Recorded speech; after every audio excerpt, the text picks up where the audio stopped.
I'm Melanie Carter, 27 years old, a combat medic with the United States Army. If you've ever been called the biggest disappointment in the family, you might understand why I left our home in northern Atlanta at 19.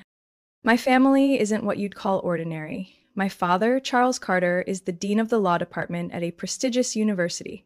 My mother, Elaine Carter, is an internal medicine doctor with over 20 years of experience at a private hospital in Midtown.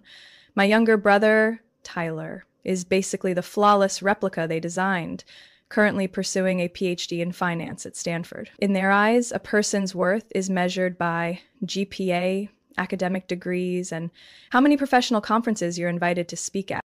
I was different from the start, but they didn't call it personality. They called it deviation. I didn't like science camps, but they forced me to go. I loved running, climbing, and sitting for hours watching military documentaries, while my mother just wanted me to join the biology club to build a medical mindset early. My room didn't have periodic tables or anatomy charts like she hoped.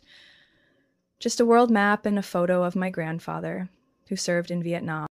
Back then, your grandfather joined the military because he couldn't afford college, my mother once said, her voice cold as steel. You have everything. Don't turn yourself into a disappointment. I tried to please them, enrolled at a state university like they wanted, majored in biochemistry, prepped for med school. But every day there felt like wearing a shirt that didn't fit, suffocating, stiff, and completely wrong. At a campus career fair, I met a female sergeant from the Army's medical recruitment team. She spoke about treating trauma under fire, those moments where life and death hang by a thread, and a kind of value no academic credential could measure. Every word hit like a drumbeat in my chest. That night, I didn't sleep. 2 weeks later, I filed withdrawal papers and enlisted. The dinner, when I told them, is burned into memory. My father slammed his wineglass onto the table so hard it cracked. The military? You're joking, right? My mother set down her fork and knife like they'd suddenly turned filthy. Melanie, have you lost your direction? With your grades, you could get into any med program. Why would you choose that manual labor nonsense? I sat up straight, trying to keep my voice steady. I want to be a combat medic. I want to work in the real world, help people on the ground. Tyler smirked, not even trying to hide his sarcasm. Sounds like a low-budget Netflix drama. So what now? You'll wrap boo-boos and hand out Tylenol in a field tent? I turned to him. I'll be saving lives in conditions hospital doctors wouldn't last an hour in. And I won't spend 10 more years in classrooms just to earn a degree our parents can brag about. No one answered. No one asked me a single follow-up question. That night, I sat alone on the front porch, listening to the Georgia pines rustling in the wind. The enlistment form was folded twice in my jacket pocket. 1 week later, I boarded the bus to basic training. No send-off. No good luck, just a short text from my father. Call home when the fantasy ends. If not, don't disgrace the Carter name. I deleted the message the moment I read it, but every word is still etched in my mind to this day. It took me 6 months to complete basic training and specialized combat medic instruction. Those 6 months were harsher than anything I had ever imagined, not just physically exhausting, but emotionally stripping. No parents, no GPA to lean on, no one to catch me when I stumbled. But in that brutality, I found something my family never gave me. Real validation. I graduated in the top 5% of my class. At the ceremony, Captain Herrera, the same one who had once yelled at me until I cried that first week, shook my hand, looked me dead in the eye, and said, "Carter, you're one of the few people I'd trust with my life if I got shot. That's not something I say lightly." I sent a photo of my graduation, clean uniform, polished boots, ribbons gleaming on my chest, to my mother via email. I added one line, "I did it." Her reply came around midnight. 2 short sentences. "The outfit looks a bit stiff. When are you applying to med school again?" I gave a dry laugh, turned off my phone, and went back to the barracks. That moment made it clear. Chasing their approval would always be a losing battle. A year later, I was assigned to Fort Campbell, Kentucky. I became the frontline medic for the 1/8th Infantry Battalion. As the only woman in the medical unit, I was met with doubts. But after a few months, I proved myself. Until they called my name first, whenever things spun out of control. I was promoted to sergeant after just 8 months, nearly a full year ahead of schedule. That Thanksgiving, I returned home for the first time. I stood on the familiar white porch in East Atlanta, dressed in full uniform, medals arranged precisely. Tyler opened the door. He glanced me up and down, then said with a smirk, "Oh, this cosplay's new." Inside, no one seemed surprised. No compliments, no hugs, not a single look of pride. My mother was carving the turkey in the kitchen, wearing an apron printed with a medical trophy. She glanced over, then turned back. "You're just in time. The turkey's almost done. Set the table, will you?" Dinner unfolded like every other family gathering. Talk about my mother's latest research, Tyler's scholarships, and how my father was prepping to speak at an international law conference in Geneva. I was invisible. Any time I tried to speak about a complex field case I handled or a soldier I helped save after an explosion, my father redirected the conversation. "Melanie," he said, setting down his wine glass, "we're discussing things of global significance, not bandaging people in a tent." I set my fork down. "Did you know? I once had to hold back arterial bleeding with my bare hands while under fire, waiting nearly 15 minutes for a rescue chopper," I said, my voice even, though my throat burned. "Did you know I once used a pen to perform a field tracheotomy because there was no equipment?" The table fell silent. Tyler chuckled. "Someone's been reading too many war novels." My mother shook her head, voice quiet but sharp. "We just don't want you risking your life for a role that has no proper ending." I stood up. "This isn't a role. This is real life. And every time I come back here, I have to ask myself why I even bother sitting at a table with people who refuse to understand." I walked out amid clinking silverware and averted eyes. That night, I got a message from a soldier I once treated. "Arter, my son just learned to read." Yesterday he read aloud the letter I wrote him from the hospital bed. "If it weren't for you, I wouldn't have been there to hear it. Thank you." I stared at that message, my chest tight. No one in my family would ever write me something like that. But maybe I no longer needed them to prove I was worthy. I deleted the old note in my phone. One day, they'll be proud. I replaced it with a new line. One day, I'll stop waiting. I was deployed to Iraq at the end of April, in heat so fierce it felt like it could roast anything that had survived the dust storms. Forward Operating Base Jackson, in Al-Anbar, was where I first touched down, a place where the air was thick with gunpowder and sporadic explosions played like background music each day. I was part of the Delta 6 Frontline Medical Unit, working directly with infantry troops on rapid response and high-risk reconnaissance missions. On the 4th day, we were escorting Bravo platoon to resupply an outpost near Fallujah when the convoy was ambushed. An improvised explosive device, hidden by the roadside, detonated under the lead Humvee, launching it like an empty can before it crashed down in a cloud of dirt. No one had time to react. "Vehicle 1 is severely hit," someone shouted over the chaotic radio. I grabbed my med pack and bolted out of the truck before I even thought to duck. Sergeant Chavez was pinned beneath the cabin, his left leg nearly severed. Blood was spraying with such force it splattered across my face. I clamped down on his femoral artery with my bare hands, using every ounce of strength to stop the pressure. "Corder, are you out of your mind? There's still incoming fire!" Corporal Beck shouted from behind a sandbag wall, but I didn't stop. My hands trembled from the strain, but my mind was eerily calm. "I need a level 3 trauma bandage, now!" I shouted, my voice commanding. Beck tossed it to me, and I wrapped Chavez's thigh tight, tying it off and injecting morphine into his abdomen. He screamed in pain before slipping unconscious. That's when machine gun fire erupted from a rooftop nearby. Lieutenant Jenkins ordered a tactical withdrawal, but I stayed with Chavez. "No one dies in my hands," I whispered, as if making a vow. It took nearly 25 minutes for the medevac chopper to arrive. I kept Chavez alive minute by minute, checking his pulse, his breathing, adjusting his position to keep blood flow steady. At one point, when he stopped breathing from shock, I used a cut piece of metal straw from a mess kit to open his airway.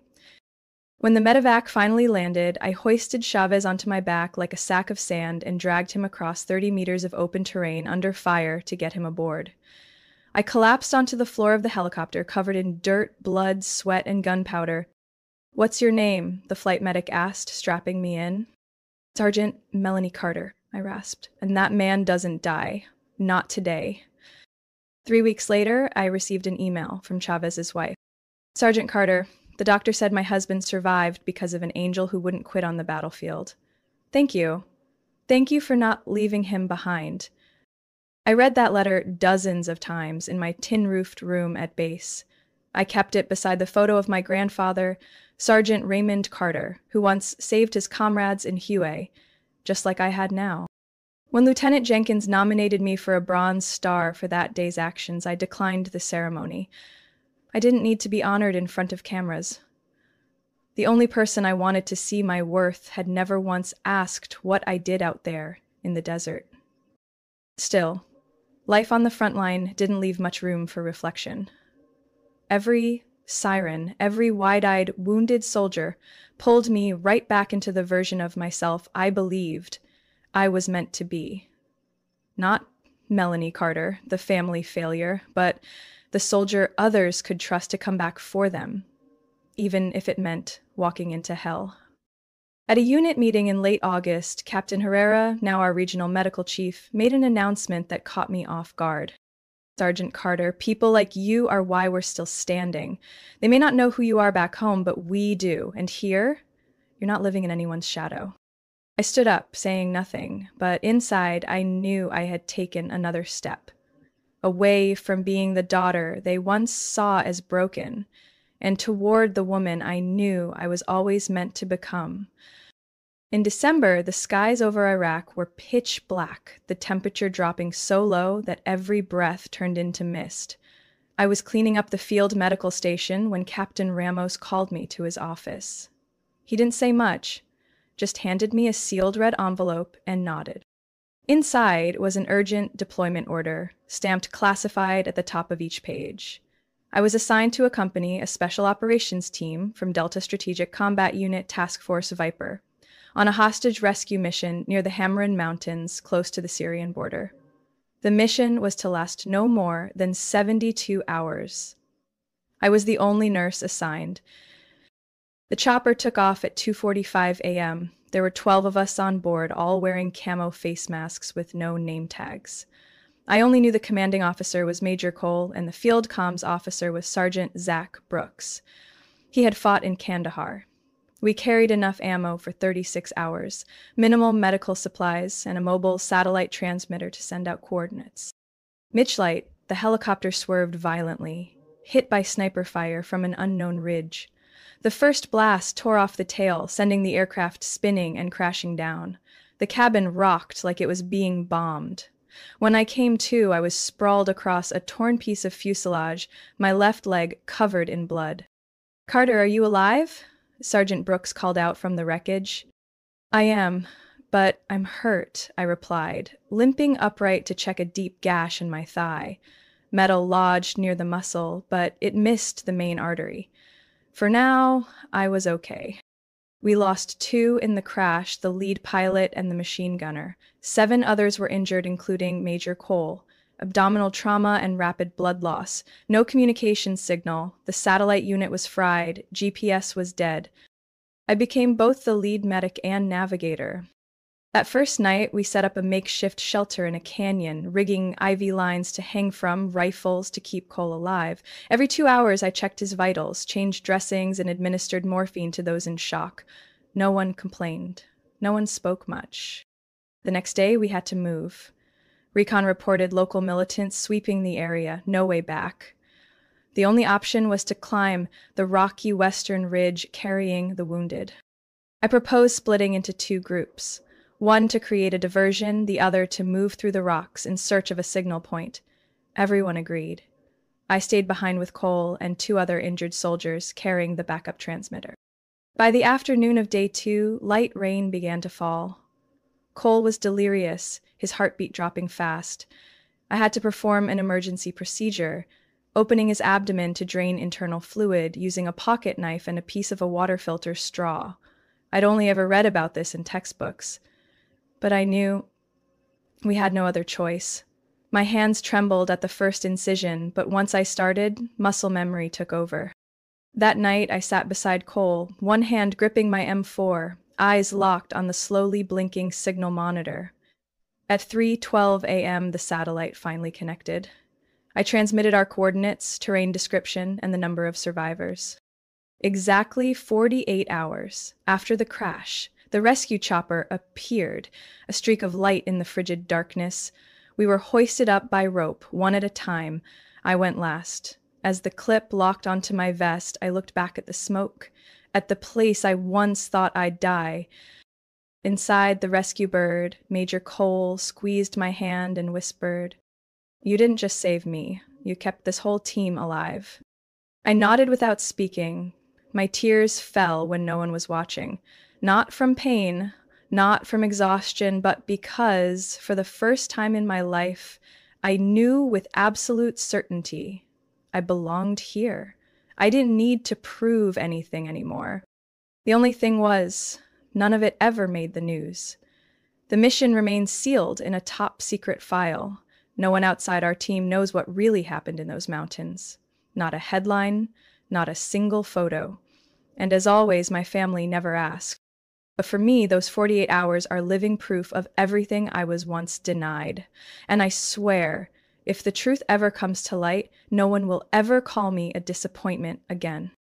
I woke up in a hospital bed at the recovery unit in Landstuhl, Germany, with 2 IV lines in my arms and my left leg wrapped from thigh to ankle.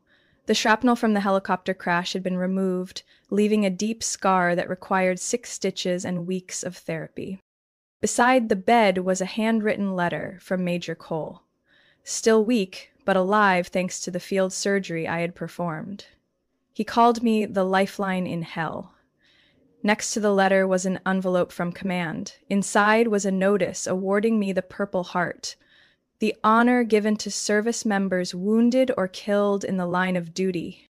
I snapped a photo of the medal and sent it to my mom.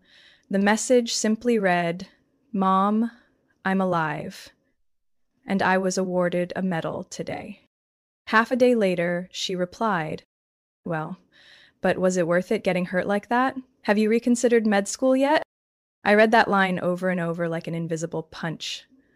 Not a single question about my condition. No, "Are you okay?" or "I'm glad you're alive." I tried calling. It rang 4 times before my dad picked up. "Oh, Melanie, your mother's in a Zoom meeting and I'm heading out soon," he said quickly, like afraid he'd get stuck. "You called to—" "I nearly died, Dad," I said, my voice even but my throat dry. "Helicopter crash. I was badly injured. Nearly 2 days without rescue." He paused for a few seconds. Then, "So, what do you plan to do next? Maybe take this as a sign it's enough?" I let out a short laugh. "You mean I should quit?" "Not quit," he corrected. "Just move toward a path with more future. The military was just a phase, right? You could use this experience to write a great med school essay." I hung up. No, goodbye. That night, in the hospital room, I sat still for hours, just staring at my phone screen. The only message from Tyler, my younger brother, was a link to a financial magazine article naming him in the top 40 under 40. No caption, no question if I lived or died. I leaned back on the bed and closed my eyes. The room felt like it had drifted away from the real world. The next day, a nurse told me someone from command wanted to see me. I nodded, thinking it was the award officer, but when the door opened, it was a familiar face. Sergeant Monica Vance, a fellow medic who'd worked with me on a critical injury case in Mosul. She hugged me so tightly it stung the stitches on my side. "I thought you were dead." When we heard about the chopper going down, our whole unit went quiet. But then they told us. Melanie Carter dragged wounded soldiers with one leg, stopping bleeding while shooting back. "You kept the whole team alive. You did the impossible." I didn't respond. I just held Vance's hand tightly. For the first time since the crash, I didn't feel alone. A week later, I was cleared for discharge with 30 days of medical leave. I decided to go back to Atlanta. Even knowing what probably waited, I went. Maybe because some part of me hadn't completely given up on them. But when I stepped into that familiar house, everything was just as it had been. My father reading the paper on the couch, my mother typing on her laptop at the kitchen table. "Oh, Melanie," my mom looked up. "We thought you were coming back next weekend." I set my bag down. "I'm back on schedule, Mom." "How's the injury?" she asked, eyes still on the screen. "Healing. Still hurts, but I'll be starting physical therapy." "Good," my dad said. "Hopefully it won't leave permanent damage. You wouldn't want that affecting your med school application." I looked at them, then slowly asked, "Did you know I received the Purple Heart?" My father nodded. "Yes, your mother sent me the link. But nowadays anyone can get one. Some folks get it just for falling during a training drill." I froze. That was the moment I understood. No matter how many lives I saved, no matter if I survived a disaster or shook hands with the president, they would always see me as the blemish on the family resume. I didn't cry. I didn't scream. I just quietly pulled out my phone, deleted every unread message from them, and sent one final line. "I'm no longer the Melanie you want, so stop trying to pull me back." I turned and walked out of that house, and this time, I don't think I'll ever go back. 6 months after I left the hospital, when the scar on my leg had healed and the nighttime pain only flared up now and then like an old melody, I got a call from an unknown number. The voice on the other end was deep, composed, but something about it made me sit up straight, as if waiting for a command. "Sergeant Melanie Carter?" "Yeah." "This is Colonel Vincent Harlan, representing the Senior Medical Corps office at the Pentagon. Your actions during the Hamrin operation, according to reports from Command and Intelligence, directly saved the lives of 14 soldiers and contributed to locating 26 American hostages. The President has signed off on awarding you the Distinguished Service Cross. You are invited to the ceremony at the White House next Thursday. Dress uniform. You may bring family." I could barely breathe when I set the phone down. The paper in my hand trembled. It felt surreal, like I was standing inside a storm whose winds weren't blowing outward, but spinning inward, deep into my chest. I looked at my contact list. My hand hovered over the name. Mom. Elaine Carter.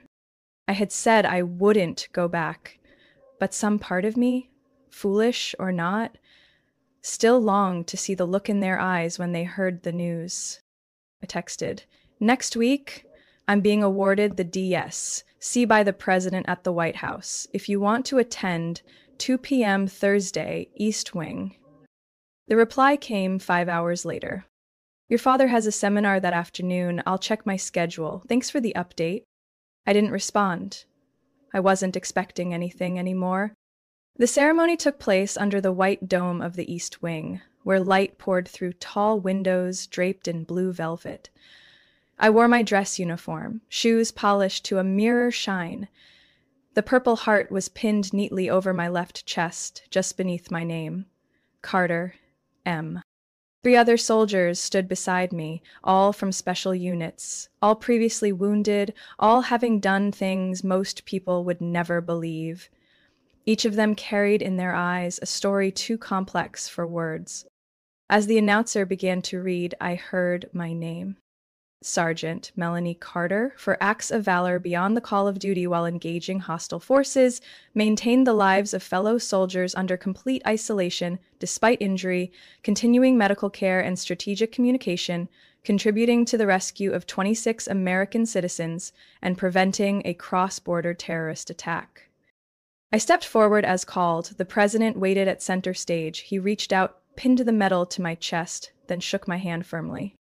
"Sergeant Carter," he whispered, voice barely reaching the mic. "My brother was one of the people you saved." I froze. "I can't say that on camera, but my family owes you everything. Thanks to you, his daughter still has a father." I gave his hand a gentle squeeze, my eyes stinging. "Sir, I was just doing my job. There are people who do their jobs, and then there are people like you. who turned duty into something no one thought possible. When I turned back toward the guest seats, I saw my parents, fifth row, dressed as formally as ever, but for the first time without their usual air of pride. My mother was crying. My father had his head bowed, though I couldn't tell if it was shame or shock. After the ceremony, as I spoke with the vice chair of the Military Medical Board about tactical emergency training initiatives, my father approached. "Melanie," he said, his voice lower than I ever remembered. I didn't know what you went through." I looked at him. "You never asked." He nodded, eyes cast down. I was wrong. For a long time. My mother stepped closer, her eyes still red.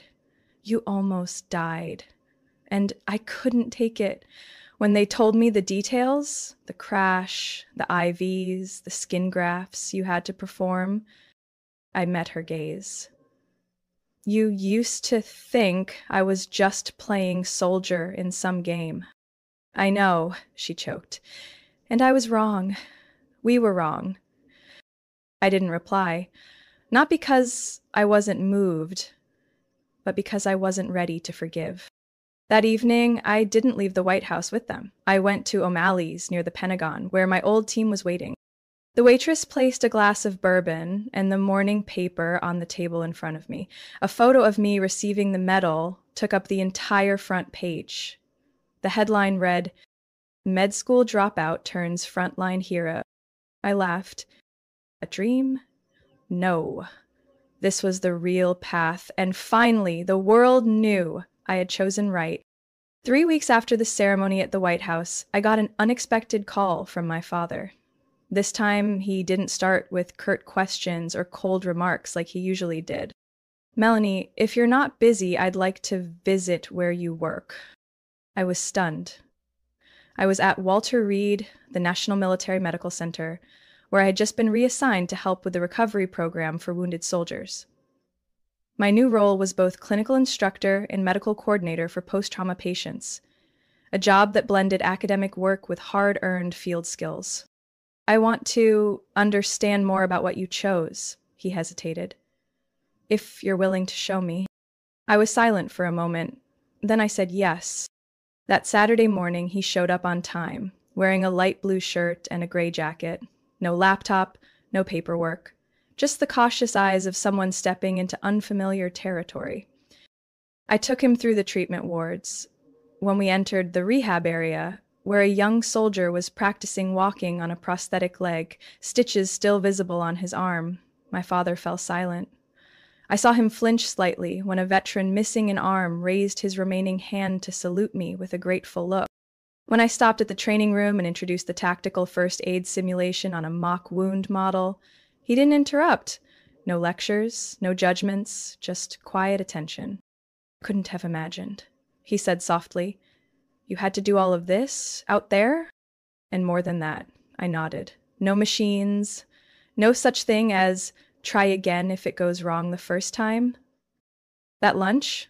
He didn't say much, but as we said goodbye, he placed his hand on my shoulder, gently, for the first time since I was in high school. "I'm proud of you, Melanie." His voice was rough. I just regret it took me so many years to see what's been clear all along. That evening, my mother called. She didn't mention my father's visit. She just asked, quietly, "Are you eating properly? What have you been enjoying lately?" I was caught off guard. She had never asked what I liked, always defined what's good for you by what she believed was right. I answered offhandedly, "Creamy mushroom pasta and almond cookies." A week later, a package arrived from Atlanta. Inside were 3 boxes of imported pasta, handmade Alfredo sauce from a gourmet shop my mom used to hate for being too fatty, and 2 carefully packed bags of crispy almond cookies. On top was a handwritten note. "I can't heal the scars, but I can send a little sweetness to soothe the wound. Mom." I didn't cry, but I sat with that note in my hands for a long time, doing nothing else. A few days later, Tyler called. "You doing okay?" he asked, his voice so gentle I barely recognized it. "I'm fine. Still teaching, still treating. You said before Soldiers recovering from trauma sometimes need legal help, right? I raised an eyebrow. Yeah? A lot of paperwork, compensation, discharge procedures. We barely have time to handle it all. Send me a few cases, Tyler said quickly. My firm allows pro bono work each quarter. I want to try. At least, start there. I was silent, then nodded, even though he couldn't see me. Thanks, I whispered. And just like that, no grand apologies, no tearful movie scene confessions, my family started to change. Not into some perfect picture of harmony, but for the first time, they listened, they learned, and they reached out on their own.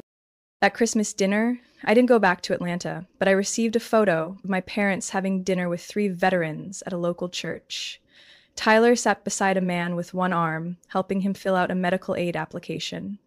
My mom was smiling, her eyes no longer cold like a clinic light. The message from my father had just 4 words. We are relearning everything. And I knew that journey, slow, late as it was, had finally begun. I walked into Lecture Hall 3 at the Military Medical Training Center in Fort Sam Houston, San Antonio, carrying a bag with wound models and a personal emergency kit. In front of me sat nearly 40 young trainees, most barely over 20, a few who had never been away from home for more than a week. Their uniforms were crisp, their eyes a mix of eagerness and confusion. I slowly wrote on the whiteboard, "The first thing they don't teach in books. Fear never disappears. You just learn how not to let it paralyze you." No one laughed. And that's when I knew they were truly ready to listen. I didn't just teach them how to insert an endotracheal tube in low-light conditions or how to splint a broken bone with sandbags and bandages. I taught them what to do when the helicopter doesn't make it in time. How to stay calm when blood splashes in your eyes and your teammates are screaming through smoke and chaos. How to pull a heartbeat back from the edge of death using nothing but your trembling hands and no room for mistakes. Every time I shared a clinical case from the battlefield, the room went completely silent. Not because I was some kind of hero, but because they knew I had stood exactly where they were about to go.